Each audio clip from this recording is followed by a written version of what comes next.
بلوچستان کے شہر تربت میں پاکستان نیشنل پارٹی عوامی کے مرکزی سینئر نائب صدر اور سابق صوبائی وزیر میر عبدالغفور بزنجو کی زیر صدارت پارٹی کا سینئر پارٹی اجلاس منعقد ہوا۔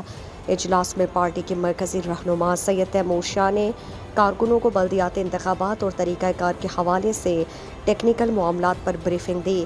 تیاریوں کے سلسلے میں میونسپل کارپوریشن تربت میونسپل کمیٹیوں کی سطح پر الگ الگ کمیٹیاں تشکیل دی گئیں۔ اجلاس سے سابق صوبائی وزیر میر غفور احمد بزنجو نے خطاب کرتے ہوئے کہا کہ نیشنل پارٹی 4 مہینے سے بلدیاتی الیکشن کی تیاری کر رہی ہے، لیکن ہماری پارٹی منظم اور ورکرز کے مابین کمیونیکیشن کے وسیع نیٹ ورک ہے۔ ہماری ایک کال پر تمام تیاریاں فوری مکمل ہو جاتی ہیں۔ انہوں نے کہا کہ پچھلے دور میں پارٹی اپوزیشن میں رہی ہے۔ حالیہ الیکشن کے بعد پارٹی قائد سید احسان شاہ صوبائی حکومت کا حصہ تھے، لیکن کابینہ میں شامل نہیں تھا۔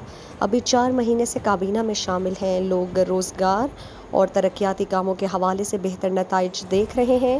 انشاءاللہ تربت سمیت ضلع بھر کے چیئرمین اور میئر BNP عوامی کے ہوں گے۔ اجلاس میں اسٹیٹ سیکرٹری کے فرائض پارٹی کے سینئر رہنما عبدالغفور کٹور نے سر انجام دیے۔ مزید دلچسپ معلومات اور خبروں سے آگاہ ہونے کے لیے Gedrosia point Facebook page, Instagram, Twitter کو فالو اور یوٹیوب چینل کو سبسکرائب کریں۔ بیل آئیکن بٹن دبانا نہ بھولیں تاکہ مکران سمیت بلوچستان کی خبروں سے جڑے رہیں۔